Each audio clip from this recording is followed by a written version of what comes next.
ये खबर केआर मंगलम यूनिवर्सिटी द्वारा प्रस्तुत की गई है।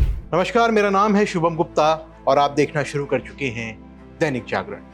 सोचिए, आप फ्लाइट में बैठे हैं, बोर्डिंग पूरी हो चुकी है, विमान उड़ान भरने के लिए तैयार है, लेकिन उस समय तक भी कैबिन का एसी अगर चालू ही ना हुआ, कुछ मिनटों तक तो यात्री इंतजार करेंगे, लेकिन जब गर्मी बढ़ने लगे, सांस लेना मुश्किल हो जाए और कैबिन में छोटे बच्चे और बुजुर्ग भी मौजूद हो, तब सवाल सिर्फ असुविधा का नहीं रह जाता, सवाल सुरक्षा का बन जाता है। दिल्ली के आईजीआई एयरपोर्ट से पुणे जाने वाली स्पाइस जेट की एक फ्लाइट से कुछ ऐसा ही हंगामा सामने आया है। यात्रियों का आरोप है कि बोर्डिंग के बाद विमान के अंदर एयर कंडीशनिंग सिस्टम ने काम करना बंद कर दिया। गर्मी और घुटन बढ़ती गई, यात्री पसीने से तरबतर होने लगे और कई लोगों को सांस लेने में तकलीफ होने लगी। हालात बिगड़े तो यात्रियों का गुस्सा भी फूट पड़ा। और अब सबसे बड़ा सवाल यह है कि जब यात्री परेशानी की शिकायत कर रहे थे, तब आखिर विमान को टेक ऑफ के लिए आगे क्यों बढ़ाया गया? बताया जा रहा है कि विमान को टेक ऑफ से ठीक पहले रोक दिया गया। यात्रियों ने विमान से उतरकर टरमेक पर विरोध जताया और इसके बाद विमान को वापस वे पर लाया गया। सोशल मीडिया पर इस घटना के कई वीडियो भी सामने आए हैं। वीडियो में यात्री सीट पर रखे कागज और मैगजीन से खुद को हवा करते हुए नजर आ रहे हैं। यानी जिस जगह यात्री कुछ देर आराम से सफर करने की उम्मीद कर रहे थे, वहीं उन्हें गर्मी और घुटन से राहत पाने के लिए हाथ से हवा करनी पड़ रही थी। आपको बता दें कि यात्रियों की तरफ से एक और गंभीर आरोप सामने आया है। दावा किया गया है कि विमान में तकनीकी खराबी पहले से ही मौजूद थी और इसके बावजूद यात्रियों की बोर्डिंग कराई गई। अगर ये आरोप सही है तो सवाल सिर्फ एसी खराब होने का नहीं है। सवाल ये है कि तकनीकी खराबी की जानकारी होने के बावजूद यात्रियों को विमान में बैठाया ही क्यों गया? और अगर खराबी का पता बाद में चला तो उसे ठीक किए बिना विमान को उड़ान भरने की स्थिति तक क्यों पहुंचाया गया? हाँ, मैं काम के लिए दिल्ली गया था और दिल्ली से पुणे टर्मिनल 1 दिल्ली से पुणे ट्रैवल कर रहा था। तो 9:55 की फ्लाइट थी हमारी स्पाइस जेट की। वो डिले हो गई। 10:30 की बोर्डिंग शुरू हुई हमारी। 10:30 को हम फ्लाइट में बैठे। बाद में बीच में आधा घंटा गया, अंदर कुछ ऑक्सीजन नहीं था, कुछ एसी शुरू नहीं था। तो हमें लगा कि हम क्या रेगुलर फ्लाइट से ट्रैवल करने वाले लोग नहीं हैं, तो हमें लगा कि ये टेक्निकल इशू होगा कुछ, तो हम चुप बैठे।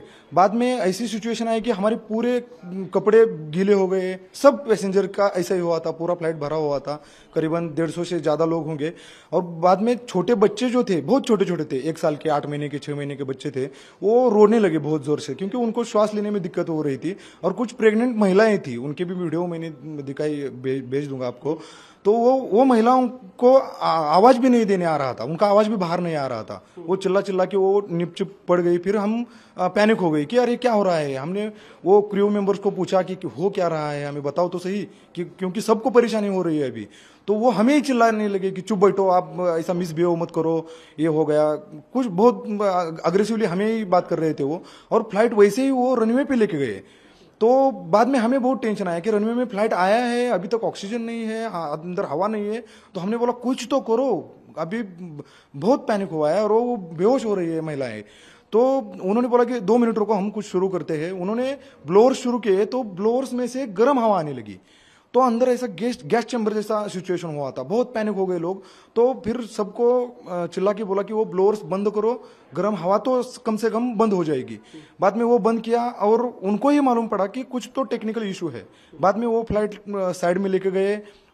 फिर हमने उनको रिक्वेस्ट की कि हम इस फ्लाइट में नहीं बैठेंगे, हमें दूसरी कुछ फ्लाइट अरेंजमेंट कर दो या हमारी टिकट कैंसिल कर दो।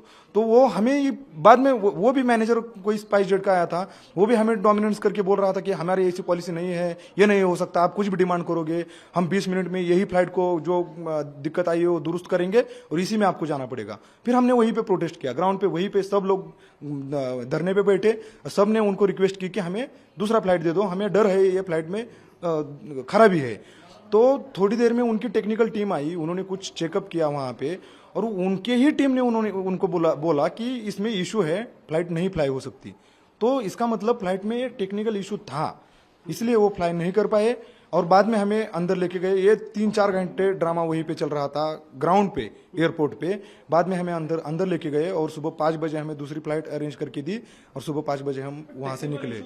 मामला तब और गर्मा गया जब यात्रियों के मुताबिक उनकी शिकायतों के बीच कैप्टन और क्रू की तरफ से पुलिस बुलाने की धमकी दी गई। यानी यात्री गर्मी और घुटन से पहले से ही परेशान थे, लेकिन वहीं दूसरी तरफ उन्हें शांत रहने के लिए ही कहा जा रहा था। आपको बता दें कि जब बाद में विमान की जांच कराई गई तब तकनीकी खराबी सामने आने की बात कही गई।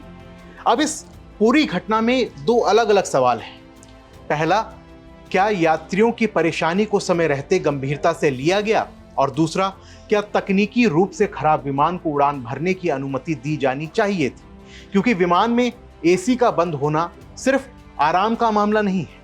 अगर कैबिन में तापमान तेजी से बढ़ रहा हो और वेंटिलेशन प्रभावित हो रहा हो तो यात्रियों के लिए स्थिति गंभीर हो सकती है, खासकर जब विमान में बच्चे, बुजुर्ग और ऐसे यात्री मौजूद हों जिन्हें गर्मी और घुटन ज्यादा प्रभावित कर सकती है। फिलहाल इस घटना ने एयरलाइन की तैयारियों और यात्री सुरक्षा को लेकर सवाल जरूर खड़े कर दिए हैं। एक तरफ यात्री कह रहे हैं कि उन्हें घंटों परेशान होना पड़ा, दूसरी तरफ तकनीकी खराबी सामने आने के बाद सवाल उठ रहा है कि आखिर उड़ान को इतनी जल्दबाजी में क्यों लिया गया। और सबसे जरूरी बात कि विमान उड़ाना जरूरी है, लेकिन यात्री की सुरक्षा उससे भी ज्यादा जरूरी है। इस घटना पर आपका क्या कहना है? क्या ऐसी स्थिति में यात्रियों को विमान से उतारकर तुरंत राहत दी जानी चाहिए थी? कमेंट बॉक्स में अपनी राय हमें जरूर बताएं। तो फिलहाल के लिए इस रिपोर्ट में बस इतना ही। मिलते हैं अगली वीडियो में, तब तक के लिए जय हिंद।